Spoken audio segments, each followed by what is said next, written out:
انسانی جسم دنیا کی پیچیدہ ترین مشین ہے، موسٹ کمپلیکیٹڈ سٹرکچر. 10 اس میں سسٹم کام کر رہے ہیں. یہ اسکیلیٹل ہڈیوں کا، یہ ہضم کا، ڈائجسٹو ہے، سانس کا، اور 78 آرگنز ہیں، مختلف عضو، آنکھ، جگر، گردہ، دل، پھیپھڑا، اور 5.6 لیٹر خون گردش کرتا ہے پورے جسم میں، اور دن میں 12,000 میل کا سفر طے کر لیتا ہے. اور 37 کھرب خلیے انسان کے جسم میں سیلز ہیں. اور اب میڈیکل سائنس کی ساری تاریخ اور ساری تحقیقات پڑھ کے دیکھ لیجئے، روزہ ان سب کو ریفریش کر دیتا ہے، تازہ کر کے ساری صفائی کر دیتا ہے. اب دیکھیں نا، کھانے کا ہضم ہونا، ڈائجیشن، یہ بڑا اہم کام ہے. جب آپ کھانا کھاتے ہیں تو پیٹ میں مشین چلنا شروع ہو جاتی ہے. ایملیس، لائپیس، بائل، گیسٹرک جوس، سارے انزائمز آتے ہیں اور کھانے کو ڈائجسٹ کرتے ہیں، ہضم کرتے ہیں. اور اس وقت چونکہ کام ہو رہا ہے پیٹ میں، خون کا دباؤ بھی پیٹ کی طرف ہو جاتا ہے، اور پیٹ کو پھر بھی پورا خون نہیں ملتا، وہ تھوڑا سا ادھر ادھر سے چرا بھی لیتا ہے، کیونکہ یہاں کام ہو رہا ہے. جس طرح جب انسان کو غصہ آتا ہے نا تو خون کا بہاؤ وہ ہاتھوں کی طرف ہو جاتا ہے، کیونکہ ہو سکتا ہے ہاتھ کو استعمال کرنا پڑے. اور یہ مشین تو سارا دن ہی چلتی رہتی ہے، لیکن روزے کے دوران یہ مشین رک گئی، پیٹ میں کھانا نہیں ہے، تو دماغ کو اب موقع مل گیا کئی دوسرے کام کرنے کا، اور وہ طاقت جو یہاں لگ رہی تھی اب وہ دیگر کاموں کی طرف لگے گی، جس میں ایک اہم ترین کام وہ ڈی ٹاکسیفیکیشن ہے، یعنی جسم سے زہریلے مواد کا اخراج. اور یہ جاپنیز سائنٹسٹ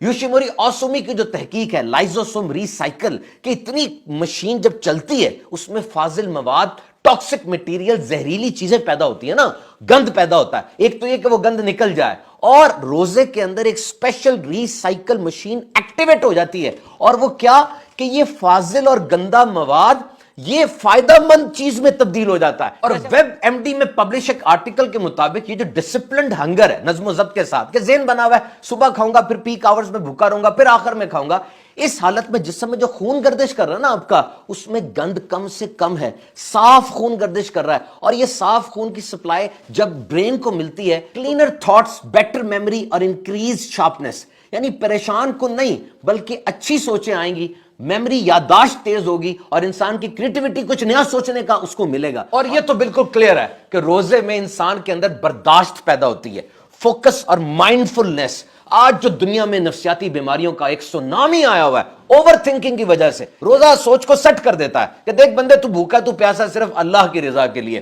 مائنڈ سیٹ ہو گیا، فوکس سیٹ ہو گیا، اور اب یہ اچھلتا کودتا دماغ وہ بیلنسڈ اپروچ میں آ جائے گا، اعتدال کے اندر آ جائے گا. اور اب جو دنیا میں 2 ارب سے زیادہ لوگ اوور ویٹ ہیں، ان کا وزن زیادہ ہے یا خطرناک حد تک زیادہ ہے، تو دیکھیے under proper medical guidance fasting can prove to be an effective, surest and easiest way to shell out excessive fats with an acceptable amount of side effects.